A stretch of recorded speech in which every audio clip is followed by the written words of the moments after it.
안녕하세요. 오늘도 사연살롱을 찾아주셔서 감사합니다. 올해 50대 후반에 들어선 가정주부예요. 저는 어려서부터 부모님이 안 계셨어요. 남동생 둘과 함께 친할머니 손에 자랐죠. 저희 친할머니는 전형적인 옛날 분이셔서 남아선호 사상이 아주 짙으셨어요. 저희 동생들은 사내아이라 아주 귀하게 여기시면서 저는 남의 집 식구가 될 거니 살림이나 하라며 학교도 잘 보내지 않으셨죠. 그래서 겨우 초등학교만 졸업하고 친척 소개로 공장에 나가 돈을 벌게 되었는데, 그런 저에게 할머니는 매일 아침 출근 전에 동생들의 도시락을 싸게 하셨어요. 저는 어린 마음에 저도 학교에 가고 싶어 동생들 도시락을 싸며 울기도 많이 울었답니다. 그렇게 도시락을 싸놓고 출근하는 아침이면 등교하는 제 또래 여자아이들을 종종 보곤 했는데, 그 여자아이들이 입은 교복을 한없이 부럽게 쳐다봤던 기억이 아직도 가슴에 먹먹하게 남아있어요. 저는 20살이 되고 할머니와 동생들에게 서울에 있는 더 큰 공장에 취직이 되었다고 거짓말을 했어요. 어떻게든 집을 나오고 싶었기 때문이죠. 집을 나와 하숙집에 방을 얻어 그렇게 서울에 정착하게 되었는데, 저도 마음이 모질지 못해서 버는 돈에서 조금의 생활비를 매달 집으로 보냈죠. 물론 할머니는 고마워하기보다 당연하게 받으셨고, 가끔 돈 들어갈 곳이 많다며 보내준 돈으로 부족하니 더 보내달라고도 하셨죠. 동생들이 잘 돼야 집안이 일어난다고 하시면서요. 저는 할머니가 그러면 그러실수록 저 역시 공부를 다시 해야겠다고 생각했고, 낮엔 공장에서 일하고 밤엔 혼자 힘으로 공부를 했어요. 3년을 그렇게 열심히 살다 보니 바랬던 중학교, 고등학교 과정의 검정고시에 모두 붙게 되었죠. 그땐 정말 제가 금방이라도 무언가 될 듯 너무 기뻤어요. 하지만 대학은 등록금의 문턱이 너무 높아 그 이상은 욕심낼 수가 없었죠. 그렇게 저는 최종 학력에 고졸이라고 쓸 수 있게 된 것에 만족해야 했어요. 당시 저에게는 소설가가 되고 싶다는 꿈이 있었어요. 소설가는 글만 잘 쓰면 되지 않을까 생각해서 퇴근하고 저녁때가 되면 책을 읽거나 습작을 했어요. 언젠가 신춘문예에 당선되는 꿈을 꾸면서요. 그 당시 새 책을 사는 게 부담스러워 멀리 있는 헌책방들을 다녔어요. 그곳에서 지금의 남편을 알게 되었죠. 제 남편은 작은 헌책방을 운영하는 사장이었어요. 제가 책방에 갈 때마다 늘 같은 자리에 앉아 책을 읽고 있었어요. 그 모습을 본 이후 나도 모르게 자꾸 그쪽으로 시선이 가더니 어느새 전 남편한테 호감을 갖게 됐죠. 그 뒤 시간이 날 때마다 그 책방에 갔고 책을 보는 척하면서 남편의 얼굴을 몰래 훔쳐보곤 했어요. 물론 매일 책 한 권씩 꼬박꼬박 사왔고요. 뭐라 말을 붙여보고 싶었지만 저에겐 그럴 용기는 차마 없었고 애만 태우고 있었죠. 그러던 어느 날이었어요. 사온 책을 저녁에 읽고 있는데 책 안에 작은 메모장이 들어있는 게 아니겠어요? 저는 혹시나 하는 기대로 메모장을 펼쳐봤어요. 하지만 메모장 안엔 책 제목들만 여러 개 적혀있을 뿐이었죠. 먼저 책 주인이 적어놓은 메모장인가 보다 하고 저는 실망한 채 잠이 들었어요. 그리고 다음 날도 어김없이 남편이 운영하는 헌책방에 갔어요. 그날도 책을 읽으면서 남편을 힐끔힐끔 쳐다보는데 그날따라 남편의 행동이 조금 부자연스럽더라고요. 저는 저 때문에 그런가 싶어 보던 책을 책장에 꽂아놓고 가게를 나오려 했어요. 그런데 바로 그때 남편이 제 뒤에서 "저기요" 하면서 저를 부르더라고요. "네?" 저는 놀라 대답했죠. 남편은 입술을 달싹거리며 말을 할 듯 말 듯 망설이다가 "지난번에 추천해드린 책들 제가 챙겨놨는데요" 라고 말하면서 금방이라도 터질 것처럼 얼굴을 붉히지 뭐예요. 알고 보니 제가 이 앞에 사간 책에 들어있던 메모는 먼저 주인 것이 아니라 남편이 제가 좋아할 만한 책들에 제목을 적어놨던 거였어요. 그날 이후 저와 남편은 친한 책방 주인과 단골 정도로 친해졌고 얼마 뒤 자연스럽게 연인으로 발전했어요. 남편은 저보다 10살이나 많은 나이로 등단한 소설가였어요. 저는 저의 꿈을 이미 이룬 남편이 너무나 멋져 보였죠. 비록 무명이라 벌이는 없는 작가였지만 저는 아무 상관 없었어요. 원래 예술은 배가 고픈 직업이라잖아요. 그때 당시는 콩깍지가 단단히 씌인 때라 돈은 제가 벌면 되고 책방도 운영하니 우리 두 사람 먹고 사는 것 정도는 괜찮지 않겠나 생각했었죠. 저는 은근히 남편의 청혼을 기다리면서 연애를 이어갔고 드디어 남편이 조심스럽게 결혼 얘기를 꺼냈어요. 그날도 얼굴과 귀가 빨갛게 달아올라서는 자기는 원래는 결혼 생각이 없었는데 저랑 만나다 보니 결혼하고 싶다는 생각이 들었다고 얘기하더군요. 저는 그 말이 어느 프로포즈보다 더 좋았어요. 그래서 그 자리에서 바로 승낙을 해버렸죠. 그런데 문제는 남편의 부모님이셨어요. 솔직히 예상했던 일이었어요. 워낙에 완고하시고 깐깐하셨거든요. 남편은 혼인신고만 하고 그냥 같이 살자고 했는데 솔직히 제 입장에선 평생에 한 번 하는 결혼인데 드레스는 입어봐야지 싶어서 조촐하게라도 결혼식은 하자고 고집을 부렸죠. 게다가 제가 워낙에 가족의 정이 그리웠거든요. 조금 어렵더라도 노력해서 시부모님께 사랑받는 며느리가 되고 싶은 욕심도 있었고요. 그렇게 시간은 흘러 상견례를 하는 날이었어요. 그런데 글쎄 생각지도 못한 복병이 나타났지 뭐예요. 제 마음을 알 리 없는 저희 할머니였죠. 할머니는 정말 딱 봐도 초라한 행색으로 약속 장소인 식당에 도착하셨고 자리에 앉자마자 이렇게 말씀하셨어요. 우리가 형편이 좋지 않아서요. 얘가 우리 집 생활비를 대고 있는데 그건 끊지 말아줬으면 좋겠습니다. 밑으로 남동생이 둘이나 있는데 아직은 둘 다 어려서 얘 돈 없으면 우린 딱 굶어 죽어요. 그러니 사돈, 나머진 내 아무 말 안 할 테니 그것만은 부탁합니다. 저는 할머니를 말려보려 할머니의 허벅지를 쿡쿡 찔러도 봤지만 할머니는 단호하게 제 손을 뿌리치시고 당신 말만 하셨어요. 그리고는 며칠 굶은 사람처럼 개걸스럽게 음식을 드시는데 정말 쥐구멍이라도 있으면 들어가서 숨고 싶은 심정이었다니까요. 첫 만남부터 이런 창피를 당하고 결혼할 수 있을까 생각했는데 시어머니께서 저에게 따로 이야기하자고 하시며 시아버지와 남편 몰래 부르셨어요. 아가씨, 오늘 처음 봤는데 이런 얘기해서 미안해요. 이 결혼은 안 하는 게 좋을 것 같네요. 나도 우리 아들이 나이도 많고 벌이도 별 볼 일 없어서 뭐라 말할 처지는 안 되지만 이런 처가는 우리도 좀 그러네요. 그러니 아가씨가 우리 애한테 잘 얘기해서 정리해줬으면 좋겠어요. 설마 했는데 역시나였죠. 저는 식당 화장실에 가서 펑펑 울었어요. 하지만 기다릴 남편과 어른들이 계시니 이제 그만 나가야지 하고 나왔는데 할머니가 세면대에서 맹물로 입가심을 하고 계시더라고요.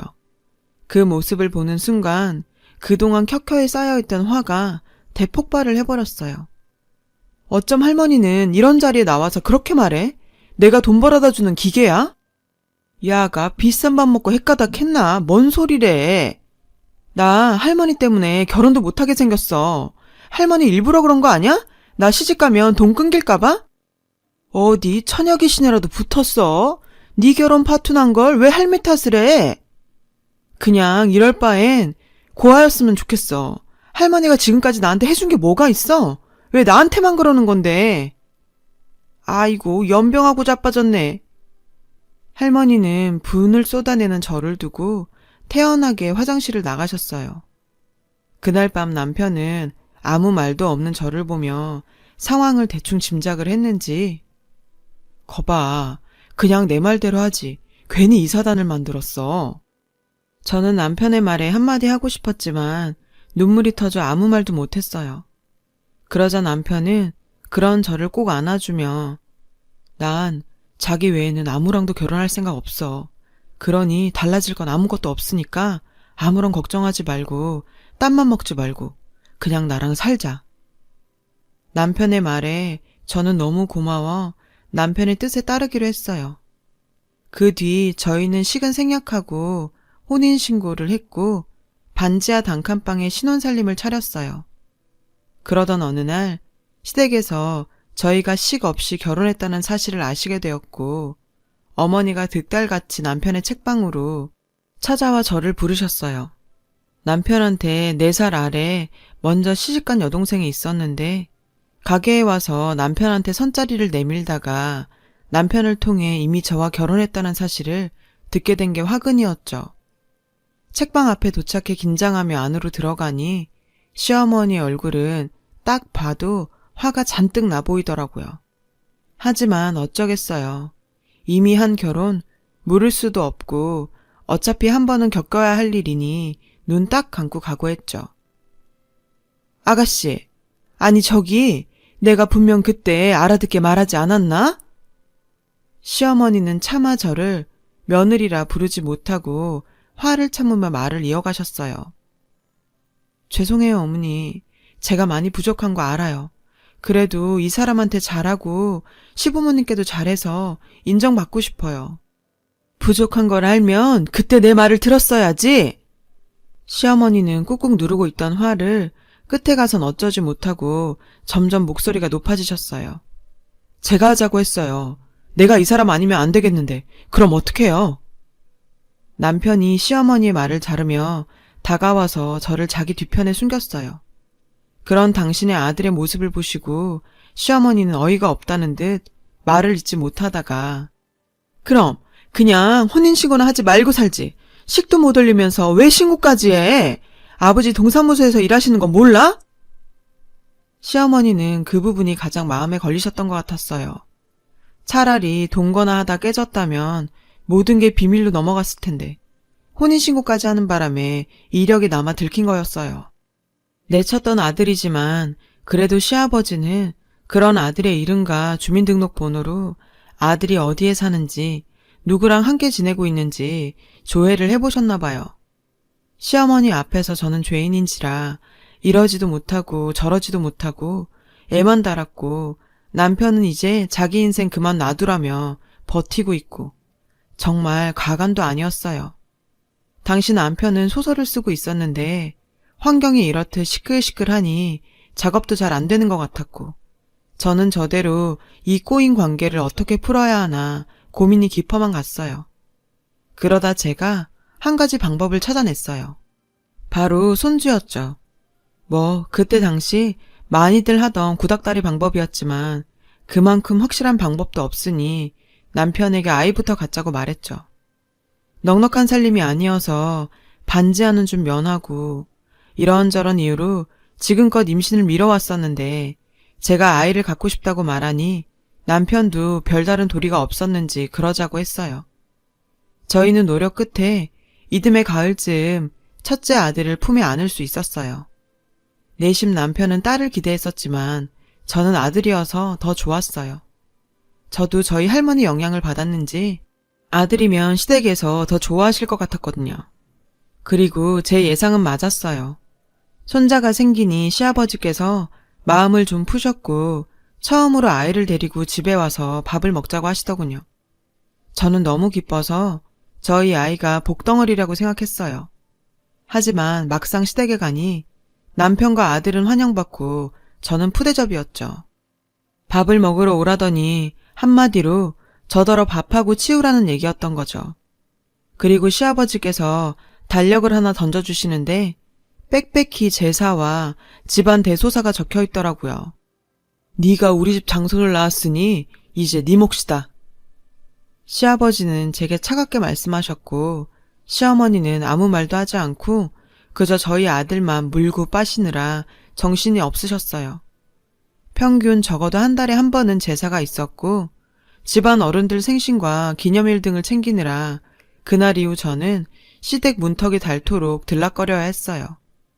그렇게 3년 정도 지나자 저는 둘째를 임신했고 그때는 조금 편의를 봐주는가 싶더니 제가 아이를 낳자 몸조리할 시간도 아깝다는 듯 또다시 집안일로 불려다녀야 했어요. 둘째 아이는 딸이었는데 혹시 딸이어서 그러시는 건가 했지만 그게 지금 와서 무슨 상관이겠어요. 제 처지는 달라질 게 없는데. 그렇게 꼬박 9년을 살았습니다. 9년 동안 혼자 집안일을 다 챙기는데 저희 시어머니는 그런 저를 단 한 번도 도와주시지 않으셨어요. 오히려 마음에 들지 않는 게 있으면 꼬투리 잡기 일쑤였고 시아버지 앞에선 어쩐지 더욱 저에게 뭐라고 하시는 것 같아 전 집으로 돌아오면 괜히 남편에게 성질을 부리곤 했어요.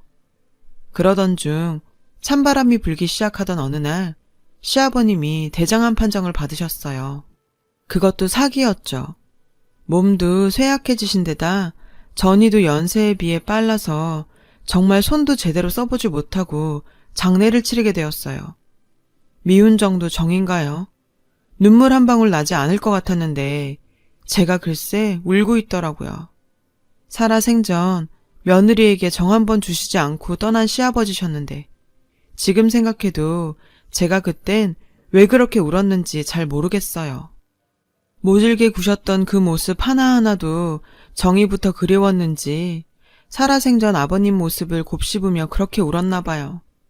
그런 제 모습이 신기했는지 아니면 기특했던 건지 발인을 마치고 돌아오는데 시어머니께서 저를 조용히 부르시더군요.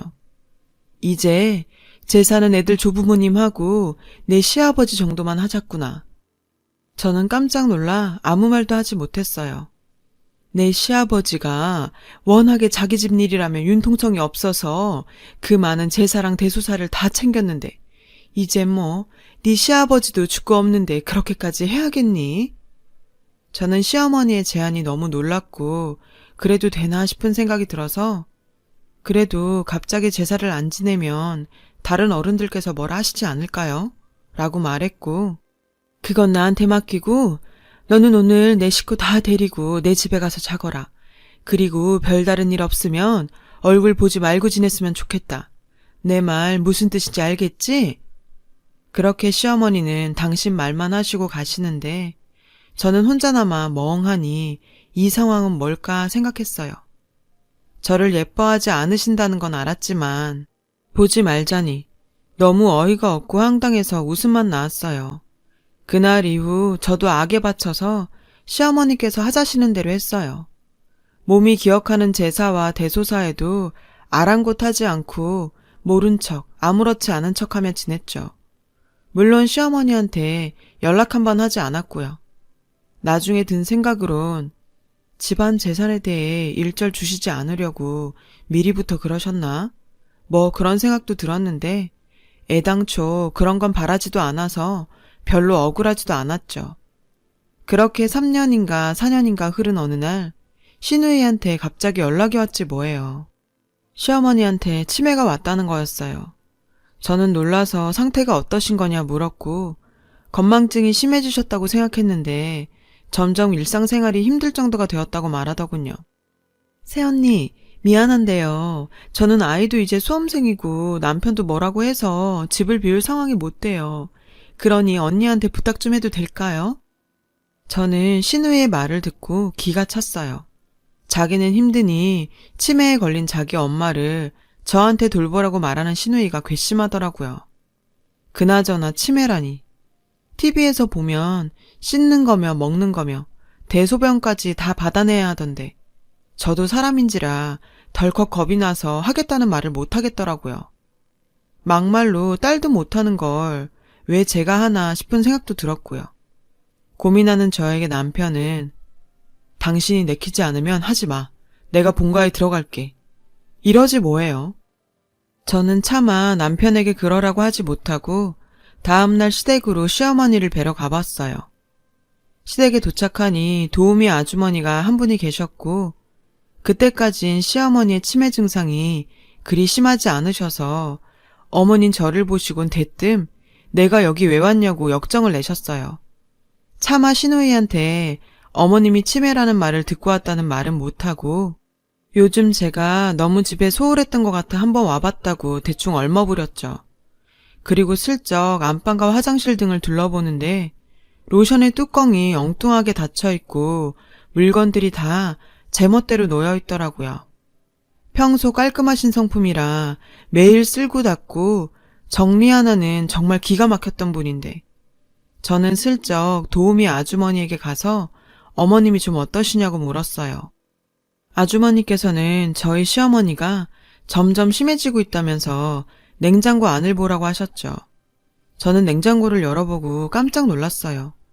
글쎄 냉장고를 장롱으로 생각하셨는지 옷과 이불을 마구 쑤셔 놓았더라고요.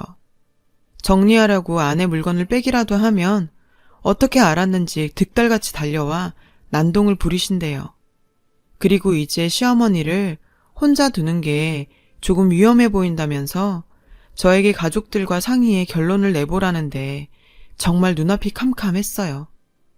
저는 집에 돌아와 짐가방을 꾸렸어요. 아무래도 제가 시어머니 곁에 있어야 될 것 같았거든요.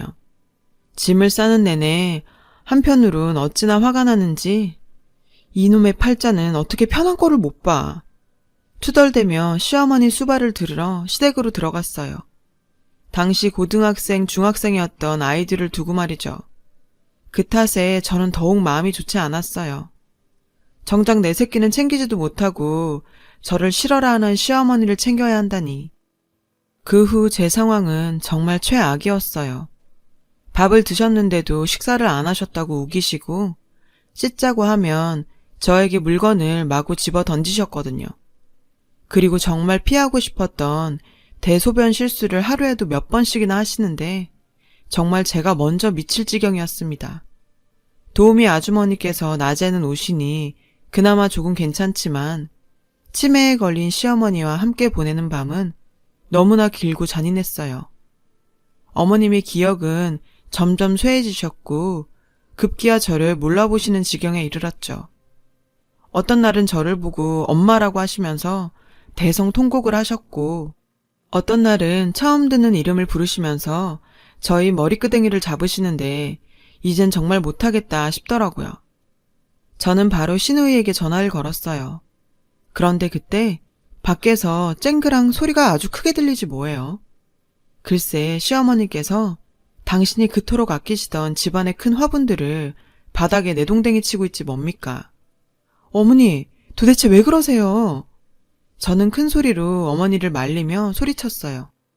제가 말리는데도 어찌나 힘이 세신지 그 뒤로 화분 2개를 더 깨시곤 화분 조각에 다치셔서 피까지 보시고서야 끝이 났어요. 나중에 도착한 시누이와 저희 남편이 이 난리통을 고스란히 보게 됐고 상의 끝에 어머니를 치매 노인들을 모시는 요양시설로 옮기기로 했어요. 하지만 이번엔 돈이 문제였어요. 시설에 맡기는 비용을 가지고 시누이와 신랑이를 벌이게 되었는데 그간 어머니를 모신 제 공도 모르고 오빠니까 비용 대부분을 내라는 시누이 말에 뭐 이런 게 다 있나 싶어 큰 싸움을 벌이게 되었죠.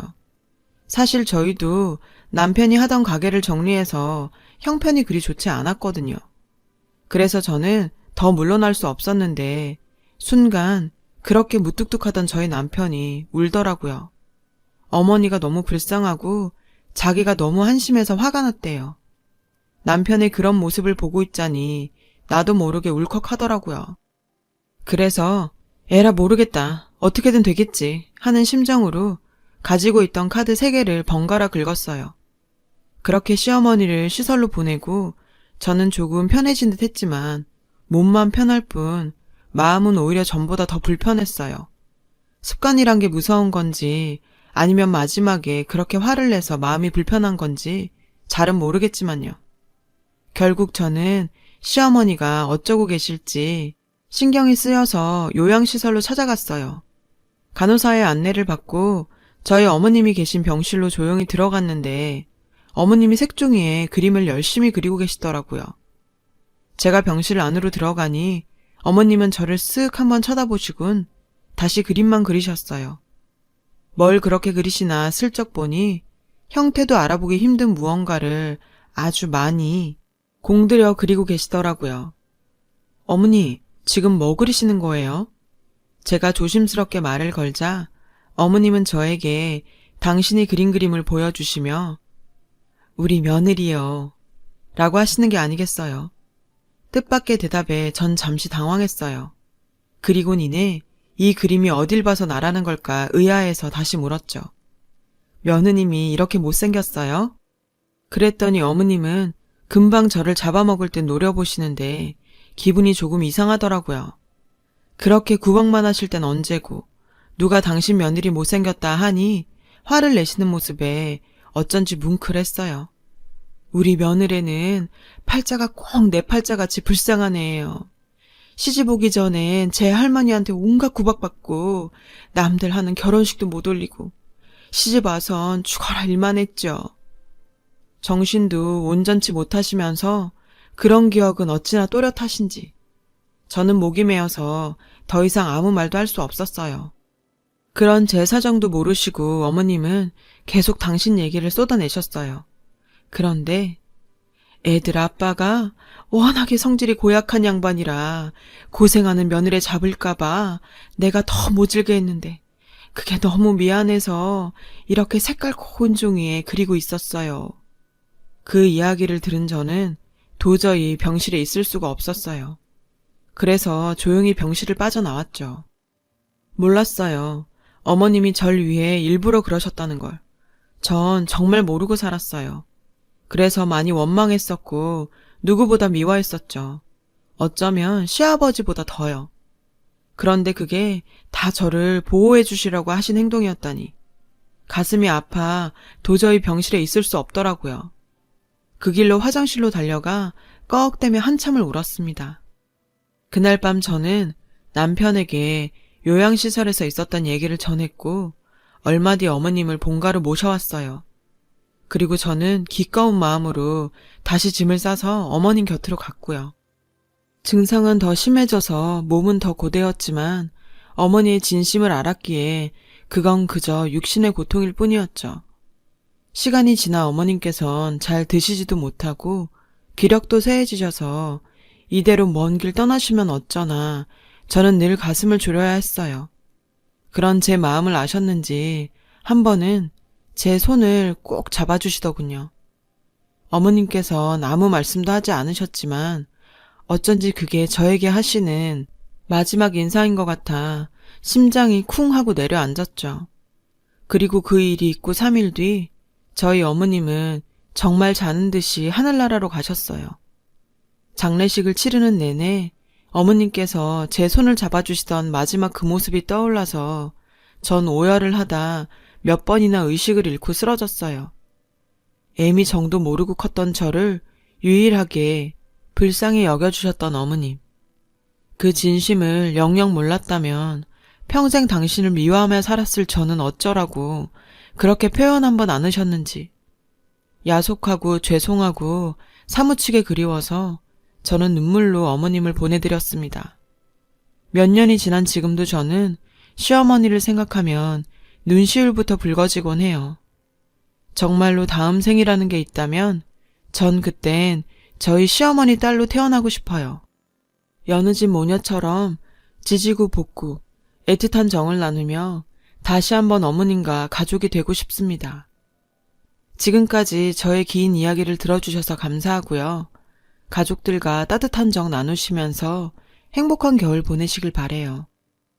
여러분, 사연 댓글에 응원과 현명한 조언 부탁드려요. 좋아요와 구독은 저에게 큰 힘이 됩니다. 오늘도 좋은 일 가득하세요.